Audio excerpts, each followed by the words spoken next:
If your son stopped talking to you, you might think it happened suddenly. One day he was open. The next day, he was distant. But silence doesn't arrive overnight. It arrives quietly. Piece by piece. Moment by moment. Most sons don't go quiet to punish their parents. They go quiet because explaining themselves started to feel heavier than staying silent. And tonight, we're going to talk about why sons stop talking, what silence is actually protecting, and why this has nothing to do with rebellion.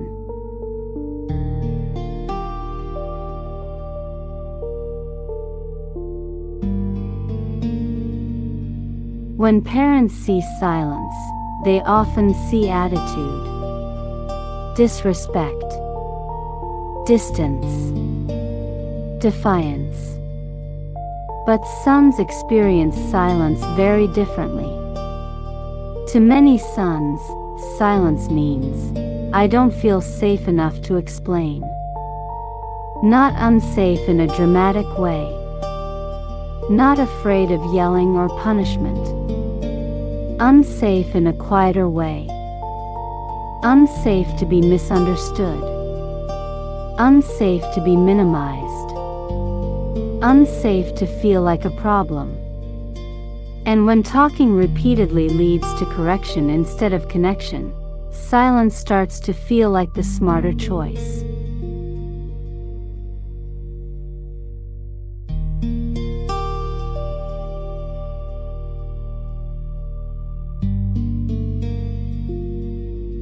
Sons aren't born emotionally distant. They learn it.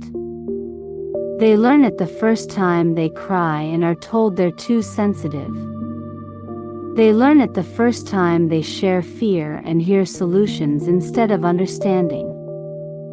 They learn it when vulnerability is met with advice, or comparison, or silence.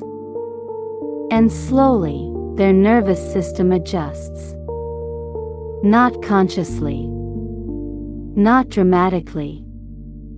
Quietly. It learns, don't go there.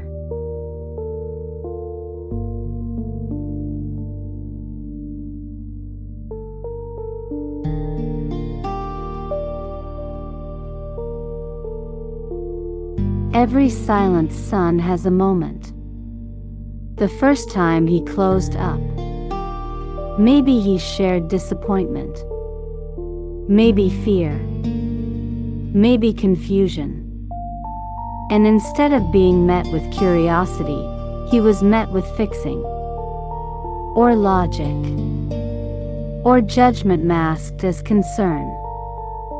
That moment didn't feel big to the parent. But to the son, it felt instructional. It taught him, opening up creates distance.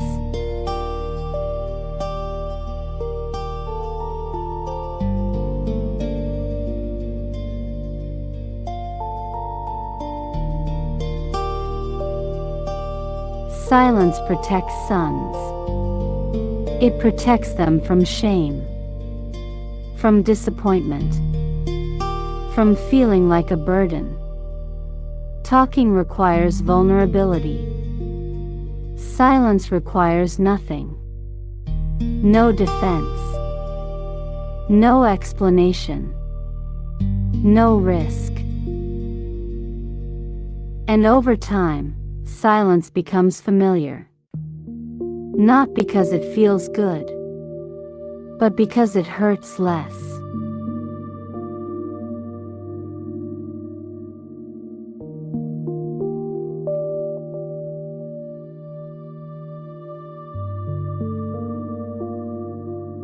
Quiet sons are often called easy, independent, low maintenance. Parents may even feel relieved. But inside, many sons are learning something painful. My needs don't matter enough to say out loud. So they stop asking. They stop explaining. And eventually, they stop reaching.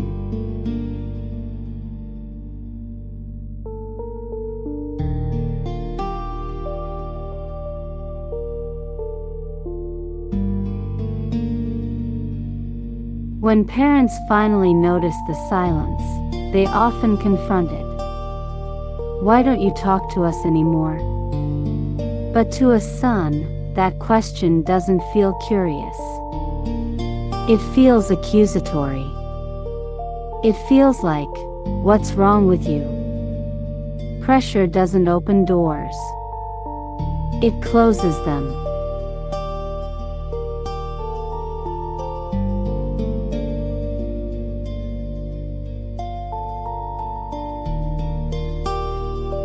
Silence is not rejection.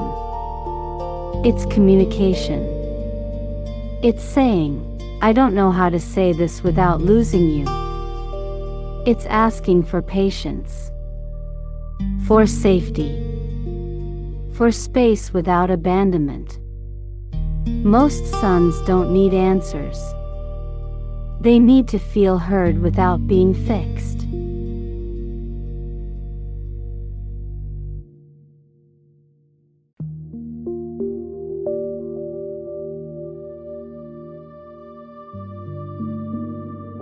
If your son is quiet, it doesn't mean he doesn't care.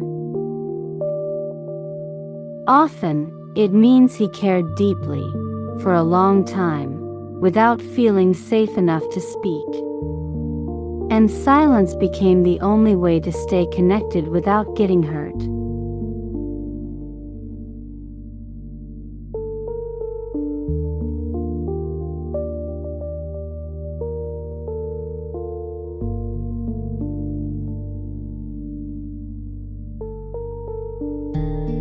Silence doesn't stay contained. It spreads. At first, it's just fewer conversations, shorter answers, less sharing. But over time, silence hardens into distance. Not because the son wants separation, but because distance feels safer than disappointment. And the longer silence lasts, the harder it feels to break.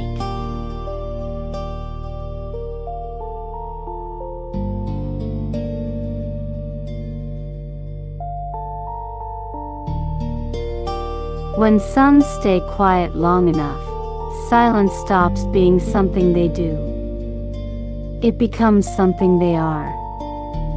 They begin to see themselves as the one who doesn't need help, the one who handles things alone, the one who doesn't ask. And that identity follows them into friendships, into relationships, into adulthood.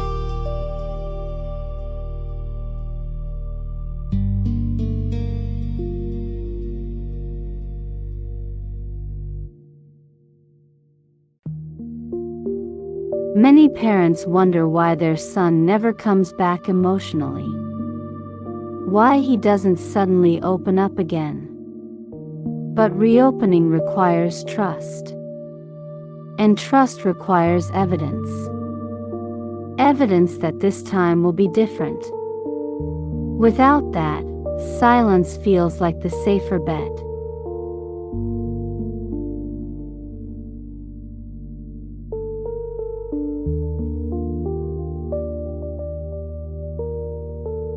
When silence is misread as rebellion, it often gets met with control. More questions, more pressure, more frustration. But control confirms the son's fear that honesty leads to loss of autonomy. So he retreats further.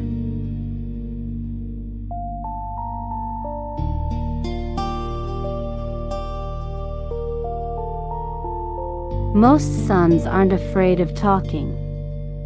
They're afraid of consequences, of being misunderstood, of being labeled, of being reduced to a problem.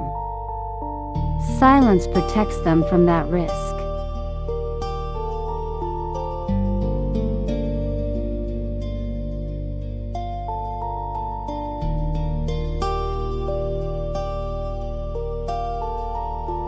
Time doesn't heal emotional distance by itself. Without safety, time just makes silence more familiar. And familiarity feels comfortable even when it's lonely.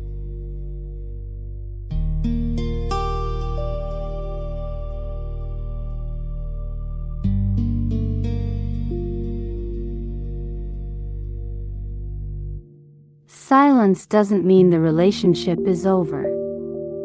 But it does mean something important went unprotected. And unless that safety is rebuilt, silence will keep choosing itself.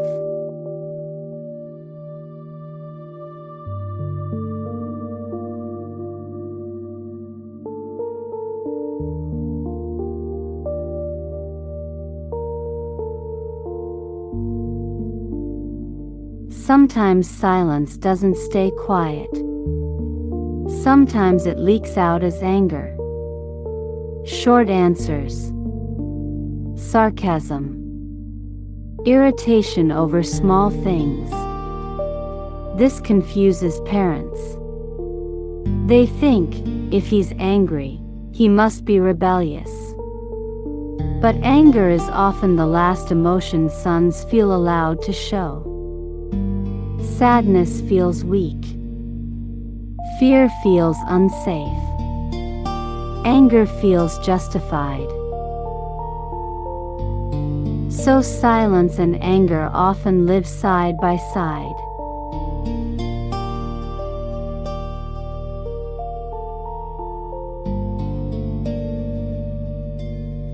Many parents say, "He seems fine. He goes to school. He works. He functions." But functioning is not the same as connecting. Sons are often very good at appearing okay while quietly disconnecting inside. Silence doesn't always look like sadness. Sometimes it looks like competence.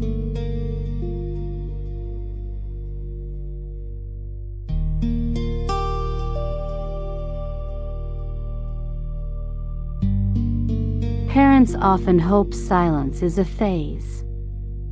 That time will fix it. That maturity will soften him. But silence doesn't dissolve on its own. It settles. And what settles long enough starts to feel like identity. Without repair, distance becomes normal.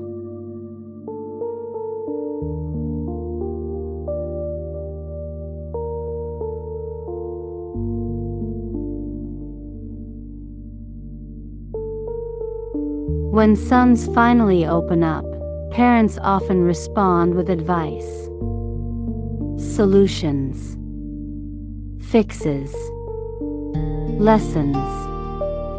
But advice, without understanding, feels like dismissal. It says, "This problem needs fixing," instead of, "I see you." Sons don't stop talking because they hate advice. They stop talking because they don't feel seen.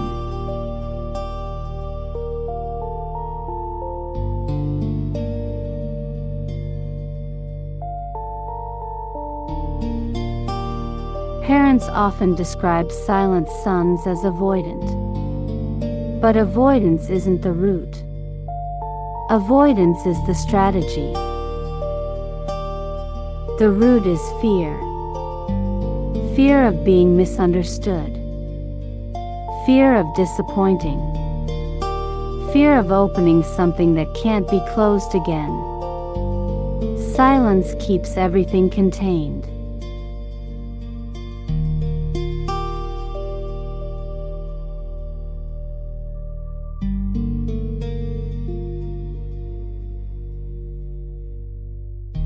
Most sons don't plan distance. They don't wake up and choose it. Distance happens gradually when safety isn't repaired. Silence stretches. Time passes. Connection thins. Until one day, both sides feel unsure how to cross the gap.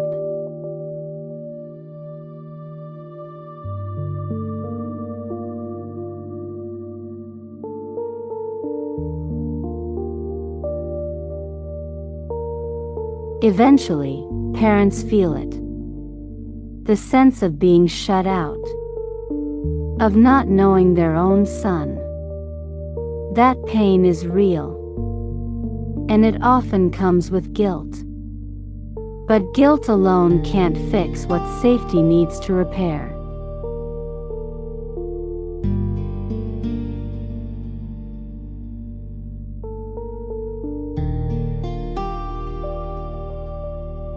Silence doesn't mean the bond is broken.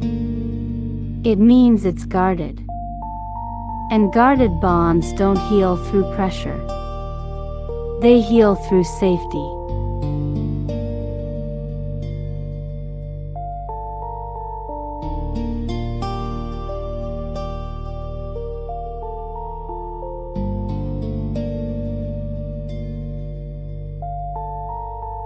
When parents realize how distant things have become, the instinct is to fix it. To talk more. Ask more questions. Push for clarity. But reconnection doesn't respond to pressure. Pressure feels like control. And control is often what caused the silence in the first place. What sons need isn't urgency. It's safety.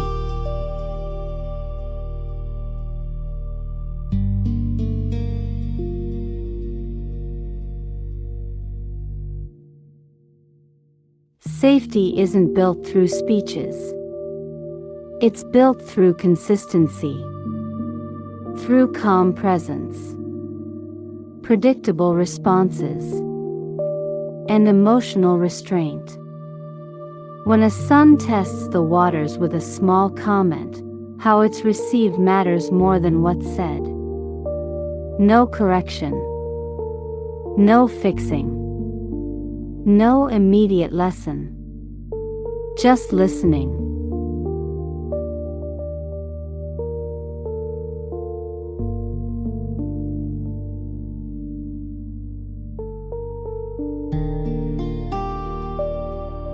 This feels counterintuitive. But many sons reopen when parents stop pushing conversation. When silence is allowed without tension. Shared quiet moments matter. Walking side by side. Sitting in the same room. Doing something ordinary together. Connection doesn't always come through words.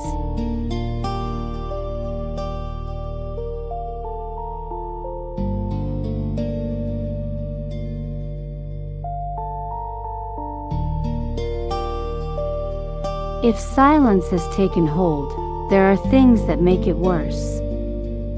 Stop demanding explanations. Stop framing silence as disrespect. Stop making conversations about your fear. Sons don't need to be convinced to talk. They need to feel that talking won't cost them emotional safety.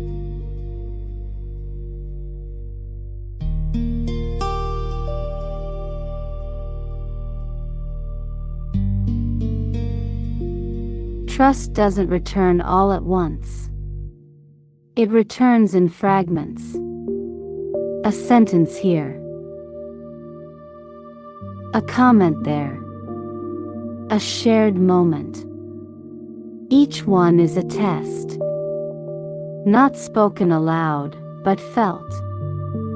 When those tests are met with patience, the door opens a little wider.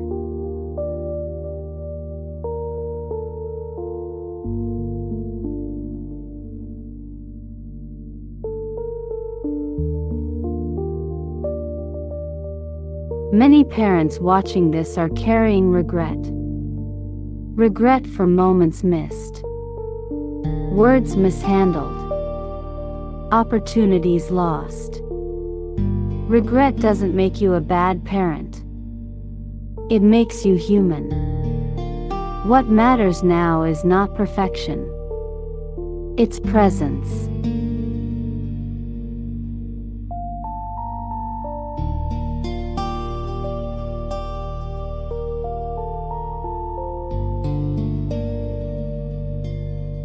And if you're a son watching this, your silence makes sense.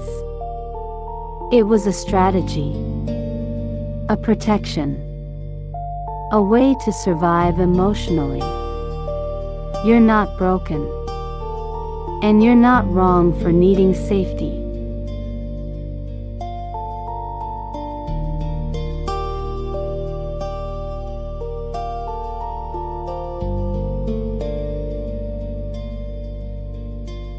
Healing doesn't look like a big conversation. It looks like small moments handled differently. A calm response instead of defensiveness. Listening instead of correcting. Presence instead of pressure. Over time, those moments change the emotional climate.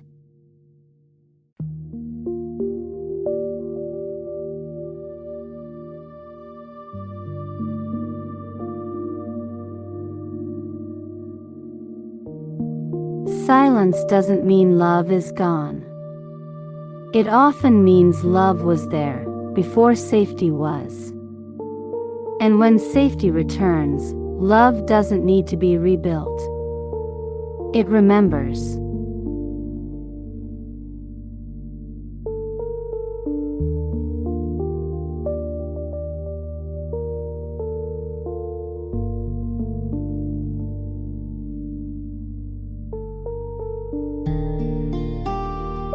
If this video resonated, it's because silence is more common than we admit.